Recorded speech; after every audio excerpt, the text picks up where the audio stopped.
नमस्कार दर्शकों, जेके प्राइम में आपका स्वागत है। मैं हूं विनोद कुमार। दर्शकों, 10,000 क्लास 4th की भर्ती होगी और इसको लेकर के स्टेट एडमिनिस्ट्रेटिव काउंसिल ने इसको मंजूरी दे दी है। आसान तरीका अपनाया गया, जो नया प्रोसीजर होगा उसमें आसानी से ये भर्तियां होंगी, जिसमें लाग लपेट या फिर किसी गुंजाइश नहीं रहेगी कोई इसमें हेरा फेरी कर सके। ऐसा फुल प्रूफ सिस्टम सरकार की तरफ से तैयार किया गया। देखते हैं कितना कारगर साबित होगा। लेकिन बाकायदा एक प्रेस कॉन्फ्रेंस की गई। रोहित कंसल जो प्रिंसिपल सेक्रेटरी पार है और उनके पास इंफॉर्मेशन डिपार्टमेंट भी है, आइए देखते हैं उनका क्या कहना है। The Administrative Council, which met under the chairmanship of the Lieutenant Governor, Shri G.C. Murmu, approved a simple and efficient procedure for filling up of Class 4th vacancies. The Administrative Council decided to notify an entirely new set of simple and transparent rules under the name of Jammu and Kashmir Appointment to Class 4th Special Recruitment Rules 2020. These rules will lay down the procedure as well as the criteria for selection to all these posts. I have just told you that in the first phase, over 10,000 vacancies for accelerated recruitment at all levels have been identified. This process shall be started with Class 4th vacancies. The accelerated recruitment committee set up by the government has already identified 7,052 Class 4th vacant posts in various departments of the government. These posts belong to various departments of the government.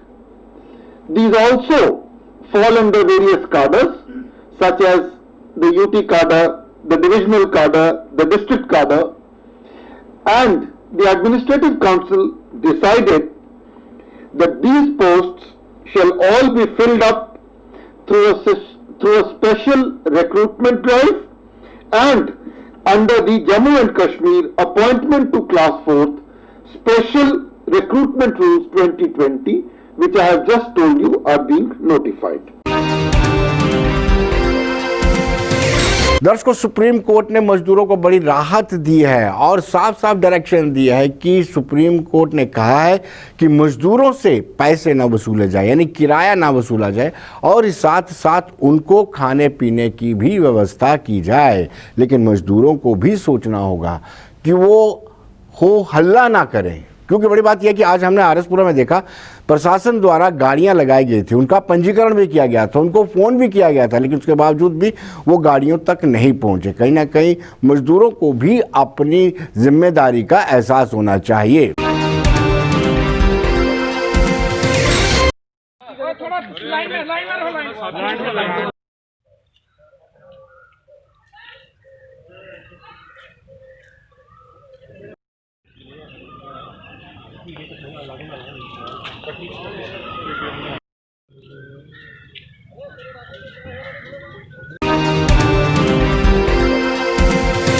हम यहाँ पे जो labour standard labour उनको भेजने के लिए यहाँ पर अरेंज कर रहे हैं।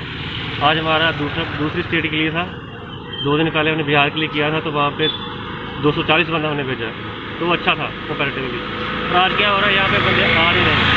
कल हमने जब किया था कॉल सबको, तो सारे बोल रहे हाँ हाँ हाँ हमारे पास ठेकेदार से जो थे वो कह रहे हैं हमारे पास 100 बंदा है।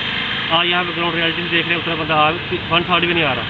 तो कुछ ऐसे भी हो रहे हैं, प्राइवेट बंदे पास खुद पैसे दे के प्राइवेट जा रहे हैं, तो वो पता नहीं कि जा कैसे रहे हैं। पर यह है कि हम उनके लिए इतना अरेंज कर रहे हैं, सरकार इतने रिसोर्स यूटिलाइज कर रही है, उनको यूटिलाइज नहीं कर रही है। देखिए उनके लिए इतनी बसें अरेंज कर रहे हैं, यहाँ सीधे यहाँ गटर तक जाएंगी फ्री ऑफ कॉस्ट, तो आधे खाना दे रहे हैं, पहले राशन ही बांटा है और सरकार इतना कुछ कर रही है, तो ये तो उनके अपोजिट ही जा रहे हैं। ऊपर से अभी ये प्राइवेट बस खुद पैसा दे के जा रहे हैं प्राइवेट बसें के लिए, और ये तो एक्सप्लॉयटेशन एक तरह की है। जब इनको पता है तो फिर भी ये अब छत्तीसगढ़ जैसे हम बिहार की आज हम यूपी के भेज रहे हैं, तो आधी स्टेट वाले वेट भी नहीं कर रहे, उनको पता है जानी है बसें जानी है। तो प्राइवेट जा रहे हैं अपने पैसे खर्च के। तो ये गलत है। मेरी सबसे यही अपील है कि पेशेंस रखिए, आपको भेजेंगे। सरकार काम कर रही है आपके लिए, ऐसे अपने पैसे वेस्ट करके अपनी हार्ड अर्न मनी जो है, इतनी मेहनत के पैसे हैं, ऐसे वेस्ट मत करो। खाने से हम लोगों को ऑर्डर मिला है, सरकारी गाड़ी मिली है, हम लोग सरकार की सहायता से हम लोग घर जाने के लिए तैयार हैं। 35-40 आदमी हम लोग जा रहे हैं। दर्शकों, अब हम चीन की बात करते हैं और चीन ने अपने तेवर नरम कर लिए। तेवर नरम करने के बहुत सारे कारण हैं। एक तो यह है कि पहली मर्तबा भारत की तरफ से जो एग्रेशन दिखाया गया, 2 दिन तक लगातार मीटिंग चली, तीनों सेना प्रमुखों की मीटिंग चली, डिफेंस मिनिस्टर ने अलहदा से ली, प्राइम मिनिस्टर ने अलहदा से मीटिंग ली। उसके बाद जो फैसला लिया गया कि जो वहाँ पे डेवलपमेंट वर्क चल रहे हैं, जो निर्माण कार्य चल रहे हैं, चाहे वो इंफ्रास्ट्रक्चर डेवलपमेंट हो, वो कंटिन्यू रहेंगे। और साथ ये भी फैसला लिया गया मीटिंग में कि जितनी फोर्स चाइना की रहेगी उतनी ही फोर्स इस बार भारत की भी रहेगी। एक तेवर देखते हुए, भारत के आक्रामक तेवर देखते हुए चाइना को लगा कि बैकफुट पे जाना उचित है। हम बार बार आपको बताते हैं कि चाइना को दिक्कत किस बात से है।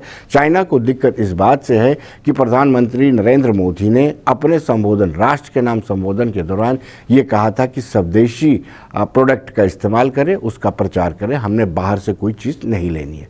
तो इससे अंदाज़ा लगा सकते हैं आप कि भारत एक बहुत बड़ा बाजार चाइना के लिए है। और दूसरी बड़ी बात ये थी, गिलगित बाल्टिस्तान और मुजफ्फराबाद मीरपुर का जो वेदर बुलेटिन है वो इंडिया में शामिल कर दिया गया। उससे भी चाइना को बड़ी दिक्कत है, क्योंकि चाइना बहुत सारी इन्वेस्टमेंट पीओके में कर चुका है। तो इन सब के बीच में चाइना को कहीं ना कहीं बौखलाहट महसूस हो रही थी, लेकिन चाइना को इस चीज़ का एहसास हो गया कि इस वक्त में उन पर इस वक्त किसी भी कंट्री पर हमला करना ठीक नहीं है, क्योंकि वहाँ पर पूरा विश्व कोविड-19 के साथ जूझ रहा है। लेकिन डिफेंस एक्सपर्ट मानते हैं कि चाइना पर भरोसा नहीं किया जा सकता है। हालांकि उनका मानना है कि चाइना पूरी तरह से घिरा हुआ है। विश्व में वायरस के चलते चाइना की बड़ी बदनामी हुई है और काफ़ी सारे मुल्क चाइना से नाराज़ भी हैं।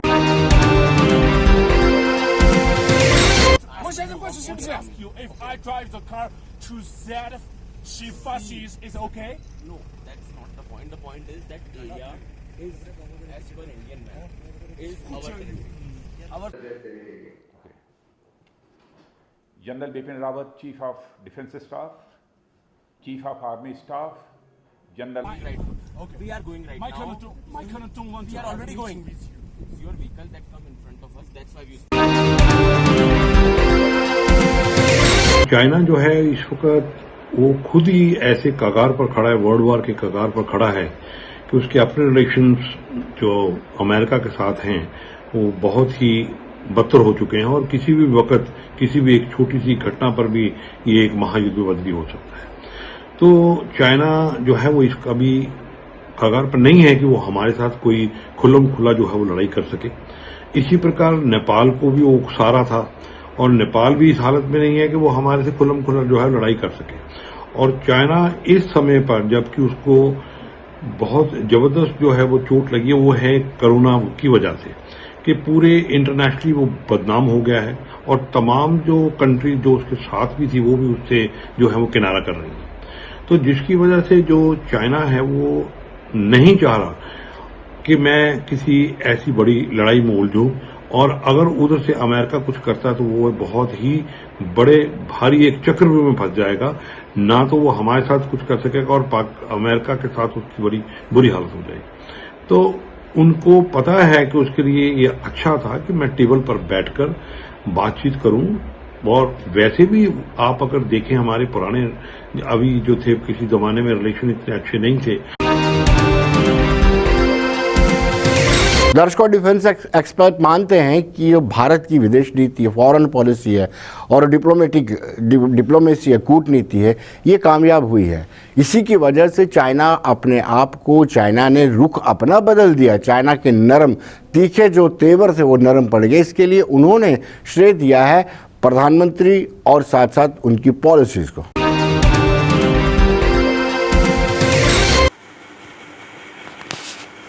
चाइना का ये जो चीन ने नया पैतरा अपनाया है और अचानक जो बातचीत से मसला हल करने की बात की है, इसका स्वागत है।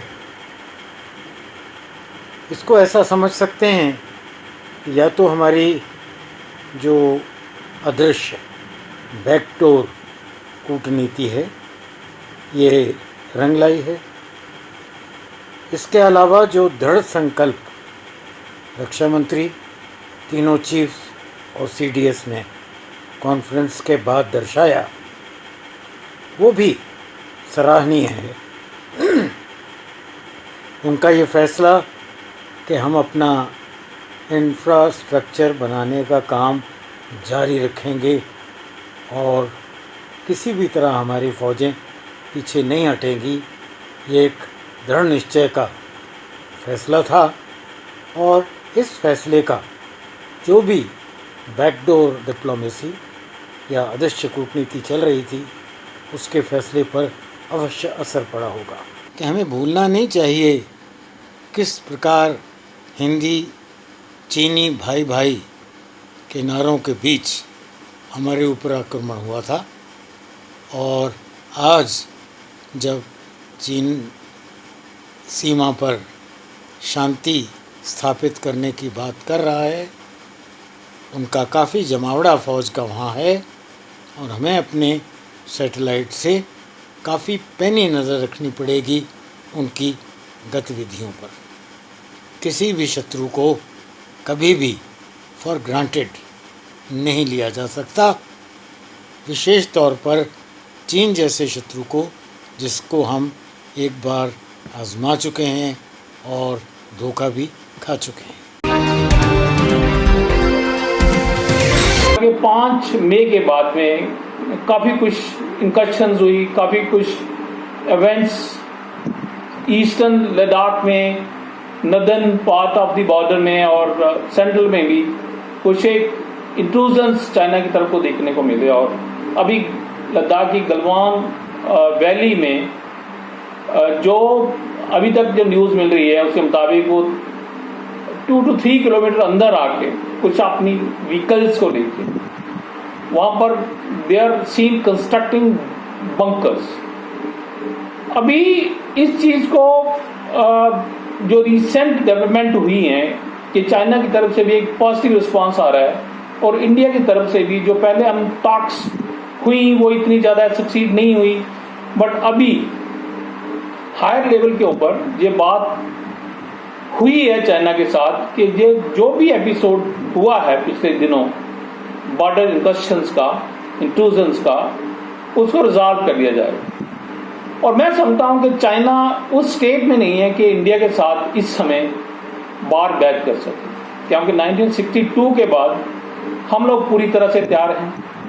क्योंकि उस इलाके में जो हमारा एक्सपीरियंस है वो ये कहता है कि चाइना ने अगर वहां से कोई मिसएडवेंचर किया तो उसको मुंह की खानी पड़ेगी।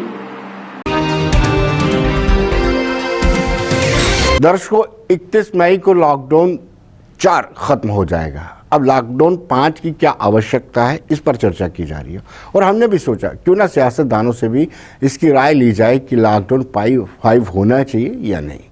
हालांकि कांग्रेस का ये मानना है कि लॉकडाउन करा करके सेंटर की पॉलिसी को उन्होंने हमेशा ही क्रिटिसाइज़ किया। राहुल गांधी हो, सोनिया गांधी हो, प्रियंका गांधी हो, लॉकडाउन को लेकर के या केंद्र की पॉलिसी को लेकर के वक्तन उन्होंने आरोप लगाए हैं और ये भी आरोप लगाए हैं, उनका ये कहना है कि कैश और नकद मजदूरों को दी जानी चाहिए थी। लेकिन भारत कहीं ना कहीं कांग्रेस इस बात को लेकर के स्पष्ट नहीं कर पा रही है कि क्या लॉकडाउन का फैसला ठीक था या नहीं था। बतौर विपक्ष काम बनता है कांग्रेस का क्रिटिसाइज करना, और इस बार भी उन्होंने क्रिटिसाइज किया है कि लॉकडाउन सही मायने में होना चाहिए, मजदूरों के जेब में पैसे होने चाहिए, मजदूर मेन सफरर है। आइए देखते हैं कांग्रेस का क्या कहना है।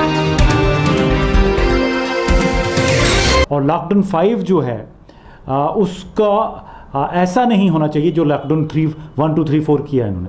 वो तो ऐसे लगता है कि बीजेपी ने 1 2 3 4 गिनती रट के रखी थी और कर लिया, और कैसे किया कुछ पता नहीं चला।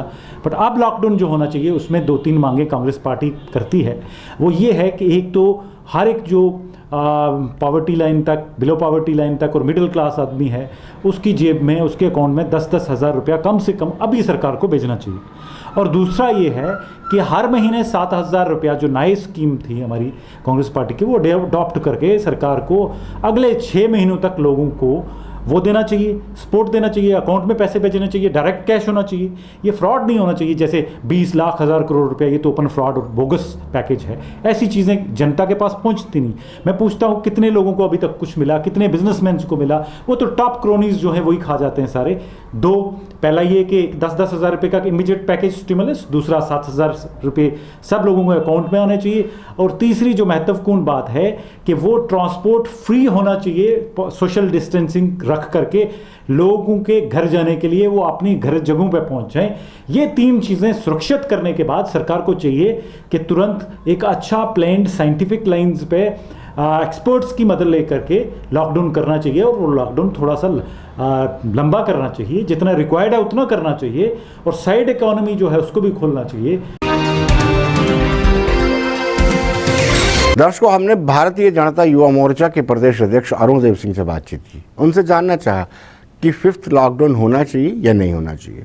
उनका कहना है कि इस वक्त आर्थिक गतिविधियां भी चालू रखने की ज़रूरत है और लॉकडाउन भी ज़रूरत है, और उनका कहना है कि आर्थिक गतिविधियां रोकी नहीं जा सकती हैं, लेकिन लॉकडाउन को भी रोका नहीं जा सकता। लॉकडाउन भी होना चाहिए। लॉकडाउन के चलते सोशल डिस्टेंसिंग को हमें मेंटेन करना है और आर्थिक गतिविधियों को भी बढ़ावा देना है।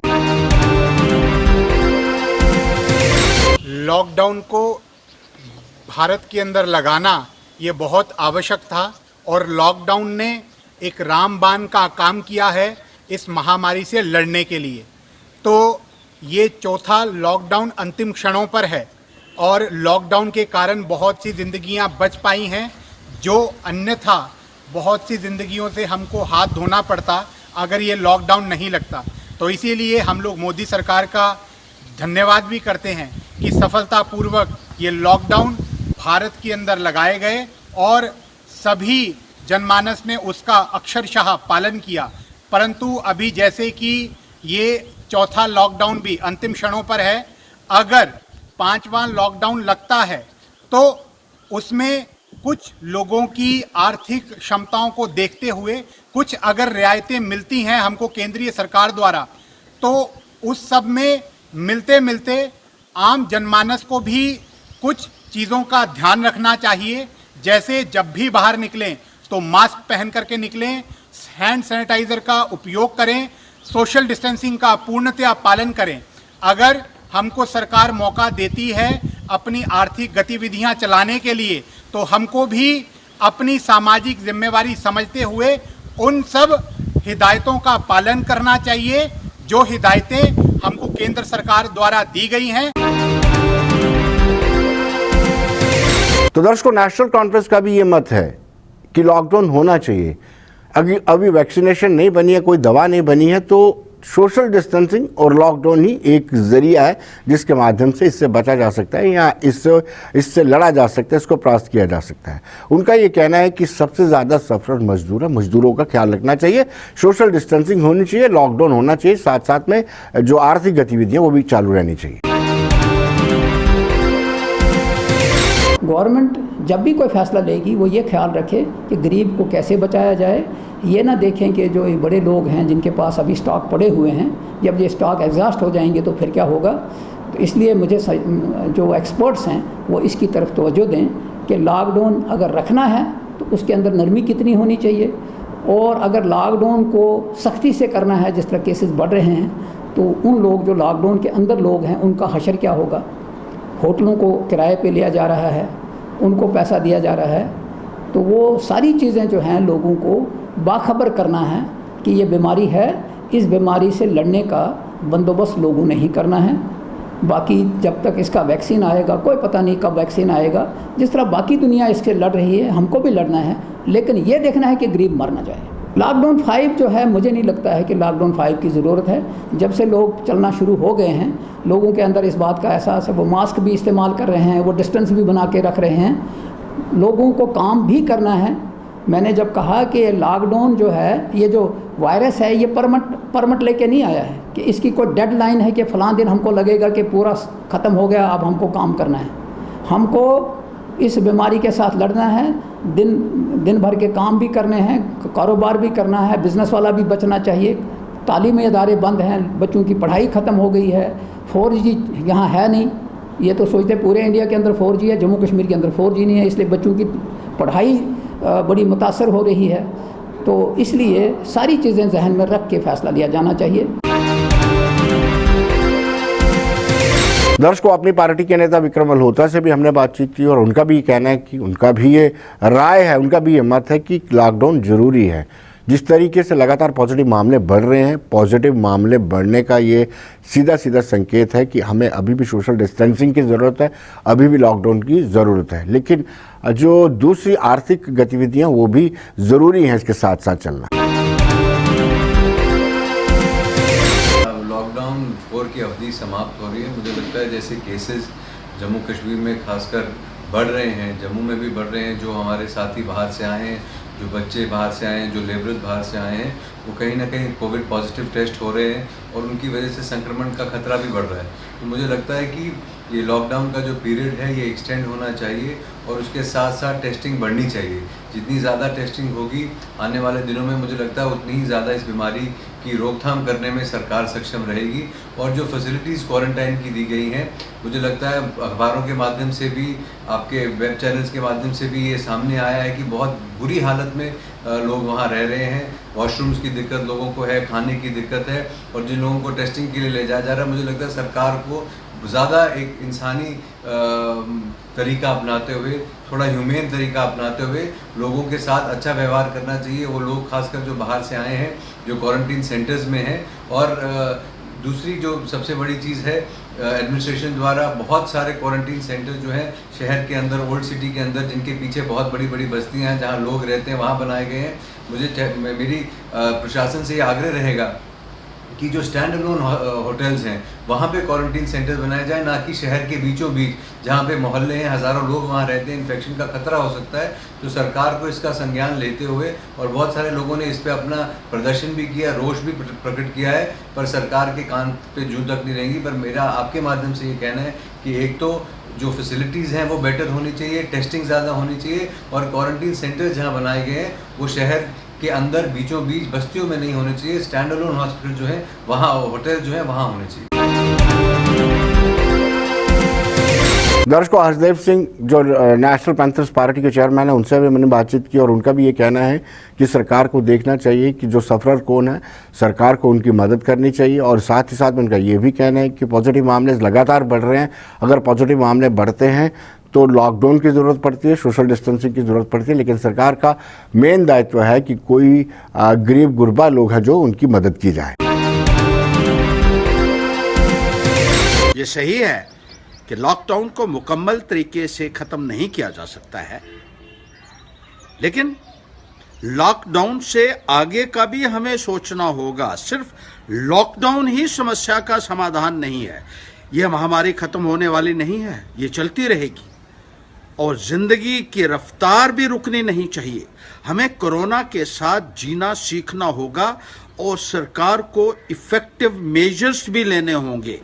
सबसे बड़ी बात यह है कि हमारे यहाँ कोरोना से लड़ने के लिए वो प्रावधान हम अभी तक मुहैया नहीं करवा पाए हैं जो बहुत लाजमी है। ज़रूरत इस बात की है कि ज़्यादा से ज़्यादा टेस्ट कंडक्ट हो सके और एक कॉन्फिडेंस लोगों के अंदर बिल्डअप हो सके कि लोगों के घरों में जाकर सैंपल कलेक्ट किए जाएं और इस बीमारी का जल्द से जल्द जो है वो पता चल सके, ताकि उन इलाका जात को ही हम सील कर सके, उन लोगों के ऊपर ही पाबंदियां लगाएं जो इससे अफेक्टेड हैं।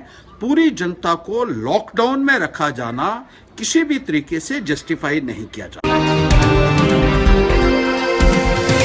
दर्शकों, पुंछ हम बार बार चर्चा करते हैं पुंछ की इसलिए बार बार चर्चा करते हैं कि पुंछ ही एक ऐसा जिला था जो लंबे समय से ग्रीन जोन में रहा। उसमें एक भी पॉजिटिव मामला नहीं आया था। शुरुआत में एक पॉजिटिव मामला आया था, लेकिन वो निवासी पुंछ का था, लेकिन ज़्यादातर वो बाहर रहा था और उसके बाद सीधे श्रीनगर चला गया था, लिहाजा उसको भी पुंछ में काउंट नहीं किया। लेकिन लापरवाही पुंछ की आवाम ने जमकर की। पुंछ की जनता ने यहाँ तक लापरवाही की कि उनको सोशल डिस्टेंसिंग का पता ही नहीं था, क्योंकि ग्रीन जोन में थे, कोई उन्होंने परवाह नहीं की और अल्टीमेटली रेड जोन में आना पड़ा। कुछ मामले आए वहाँ पे पॉजिटिव और उसके बाद उनको रेड जोन में आना। रेड जोन में आने के बाद भी वो सोशल डिस्टेंसिंग को फॉलो नहीं करते थे, लेकिन आज वो सतर्क हो गए हैं। पुंछ की जनता चाहती है कि प्रॉपर लॉकडाउन हो, वो नहीं चाहते हैं कोई रियायत हो, वो नहीं चाहते हैं कोई आर्थिक गतिविधियां चले। उन्होंने देखा है, उनको पता है कि किस तरीके से हम ग्रीन जोन से रेड जोन में गए हैं और उनका ये मानना है कि लॉकडाउन 5 होना चाहिए और थोड़ा सख्त होना चाहिए।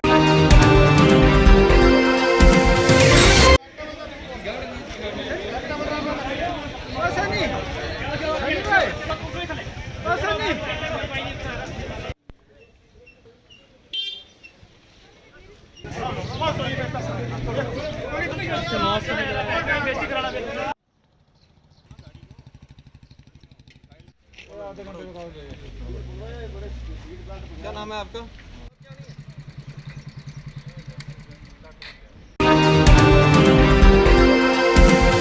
बिल्कुल, देखिए मैं एक बात कहूँ, अगर देखिए गवर्नमेंट की एडवाइजरी क्या आती हैं उसमें हमें अभी कोई इस मामले में पता नहीं है, लेकिन मैं बीइंग ए सिटीज़न ये ज़रूर गुजारिश करूँगा कि लॉकडाउन जो है वो अभी बढ़ाना चाहिए, इसको इतना लाइटली नहीं रहना चाहिए। कि आप देखिए जब हमारे पास केसेस नहीं थे तो लॉकडाउन था, अब केसेस आना शुरू हो गए, तो अगर हम लॉकडाउन ख़त्म कर देंगे मैं समझता हूँ कि वो अपने साथ एक जुल्म करेंगे, क्योंकि हम दावत देंगे कि हम इसमें शामिल हों, पॉजिटिव आएँ और इस बीमारी में मुब्तला हूँ। तो मेरी ये डिस्ट्रिक्ट एडमिनिस्ट्रेशन से भी और बिलखुसूस पूरी रियासत जम्मू कश्मीर, अपने यूटी कश्मीर, जम्मू कश्मीर की जो है उससे भी ये गुजारिश रहेगी कि आप देखिए जम्मू और दूसरा जितने भी डिस्ट्रिक्ट हैं सब में कोरोना पॉजिटिव केस जो हैं वो तेज़ी से आ रहे हैं। तो मेरी रिक्वेस्ट रहेगी कि इस लॉकडाउन को और बढ़ाया जाए और ये जो राय दी गई है मार्केट खुलने की, उसमें भी कुछ ऐसी नज़र फ़िक्र की जाए कि सोशल डिस्टेंस जो किस तरह से उसको मेंटेन किया जाए, लोगों की ज़रूरियात भी पूरी हों और इस कोरोना वायरस जो है उसके साथ जो हमारी जंग चल रही है उसमें भी जीतने में हम कामयाब रहें। ये पुंछ डिस्ट्रिक्ट था, एक केस नहीं था, इसमें जनता कोऑपरेट कर रही थी। आज वही डिस्ट्रिक्ट है जिसे 23 केस है, 23 रहेंगे, ये बढ़ेंगे। मेरी आपके माध्यम से, इस चैनल के माध्यम से एक गुहार है मेरी पब्लिक की तरफ से, एडमिनिस्ट्रेशन को सख्ती बरतें। ये जो आपने डील दी है सुबह से लेकर शाम तक, पहले 2 घंटे की डील थी, 3 की हुई, आज सुबह 9 से 5 बजे की डील है। इस डील को बंद करें, बिल्कुल लॉकडाउन होना चाहिए जैसे 1-1.5 महीना पहले रहा, और जनता इसका पालन करे। कोई भी जनता एडमिनिस्ट्रेशन के खिलाफ बात ना करे। और मेरी जनता से अपील रहेगी, सख्ती से पेश आए। कोई गली मोहल्ले की दुकान नहीं खुलनी चाहिए, बाजार की नहीं खुलनी चाहिए, पुल बंद होने चाहिए। भूखे रह के हम फिर जिंदा रहेंगे, लेकिन ये कोरोना वायरस हमें जीने नहीं देगा। पूरी दुनिया में आप देखें इस वक्त पूरी दुनिया दहल चुकी है। मैं ज़्यादा कुछ नहीं कहूँगा, मैं इतना कहूँगा खासकर पब्लिक को कहूँगा, पब्लिक सुन नहीं रही है पुंछ की। चाहे मेरे से कोई नाराज़ भी हो जाए, लेकिन मैं स्पष्ट बात कहूँगा, पुंछ की जितनी भी जनता है वो इस वक्त नहीं सुन रही है। ऐसे ही घूम रहे हैं गलियों में, मोहल्ले में, बाजार में, कोई काम नहीं इनको। मैं कह रहा हूँ कोई काम नहीं है, कोई पुंछ वाले किसी को काम नहीं है। डेली सब्जी लेने जाते, पहले कोई सब्जी नहीं खाता था, पहले दाल चलती थी, चावल चलता, आज सब्जी लेने जाओ, सब्जी सस्ती है, सुबह गुत्थे लिए सीधे बाजार में चले गए। क्या फायदा है इसका? आज हमने सुबह से यहाँ कनकोट नंगाली साहब एरिया में नाका लगाया है। हमें पता चला है कि ये सोमो वगैरह कुछ मैजिक आटे छुप छुप के चलते हैं और पैसेंजर्स वगैरह आते हैं गाड़ियों में और सिटी में जाते हैं। तो आज सुबह से हमने एक मैजिक और एक ज़ाइलो गाड़ी हमने सीज़ की है, जो कि एक पैसेंजर्स को कैरी कर रहा था। तो उसको सीज़ करके और 2-3 बाइक्स जो हैं हमने सीज़ की हैं, 3-4 चालान किए हैं। तो हमारा मकसद यही था कि लोग जो हैं शहरों की तरफ बढ़ रहे हैं, आ रहे हैं। जैसा कि आपके वजह से मैं बताना चाहता हूँ कि पुंछ डिस्ट्रिक्ट पुंछ में 23 केस जो हैं पॉजिटिव हुए हैं। तो इसी के माध्यम से हमने ये यहाँ पे नाका लगाया है लोगों की रोकथाम के लिए। तो मैं लोगों से यही रिक्वेस्ट करना चाहता हूँ कि अपने अपने घरों में रहें, बाहर ना निकलें और सफ़र ना करें। तो दर्शकों, आज के कार्यक्रम में बस इतना ही। कल फिर होगी मुलाकात। मुझे और मेरी पूरी टीम को दीजिए इजाज़त। नमस्कार।